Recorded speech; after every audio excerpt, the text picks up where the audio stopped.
এই তো জাল রেডি করা হচ্ছে, এখন আমারে মাইটেলে খেওয়া দেওয়া হবি। দেখি কি মাছ উঠে। কি মাছ মারার জন্য আসছি বলো? মাছ মারার জন্য তো আসছি পাঙ্গাস। এখন এখন উঠবি কি সেটা জানি না। আমাদের দুলা ভাই এসেছে তো, তাই আমাদের পুকুরের চিতল মাছটা আর হচ্ছে বোয়াল মাছটা মেরে আমরা আজকে বোয়াল মাছ বোয়াল মাছ আদৌ উঠবি? দেখি খেয়া মারবি কেডা তুমি? দোলা ভাই মারবি না?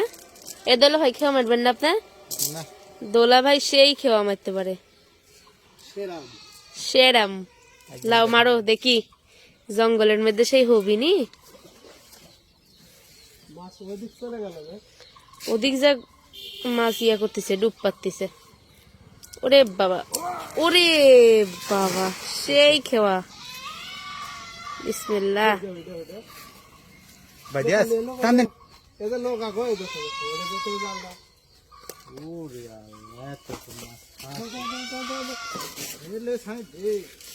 লোগা দিয়ে তাড়াতাড়ি ওরে বাঁধে দেন, ওই যে ওরে বাইরে গেছে জাল। রে হলো হাই রে, ওটি বাইরে যাওয়ার কারণে জঙ্গলের মধ্যে মাছ মারা হয়।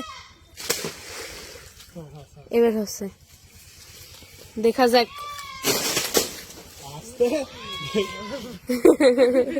আল্লাহ,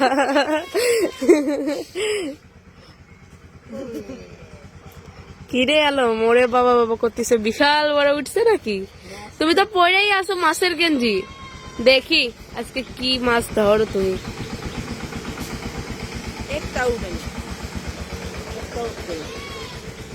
উঠতে না পারে কারণ খেয়া দেওয়ার সময় একটু ইয়ে হচ্ছে, যে বাইরে গেছিল যে, এর জন্য উঠতে পারে ছোটু পনমন। আল্লাহ, এই জঙ্গলের মধ্যে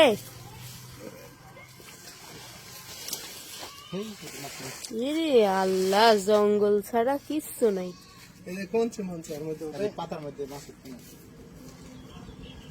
জঙ্গল যে মাইটালে প্রচুর জঙ্গল, চারিদিকে খালি গাছপালা।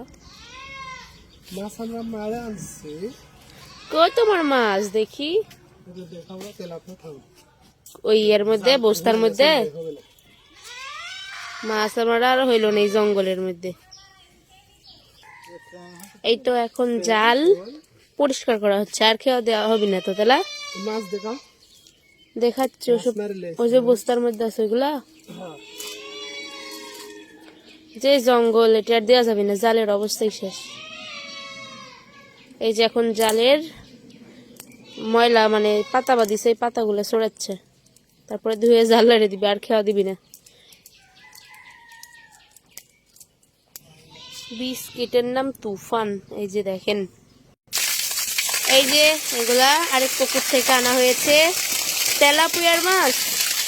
ওয়াও, এই মাছগুলো ফ্রাই করা হবে আজকে, ফ্রাই করে সবাই খাবো। সেই সেই আমার হাত পা সব ভিজে গেল।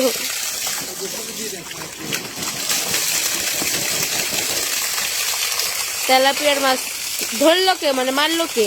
সহজে তুমি না দোলা ভাই? দেখতে পাবো।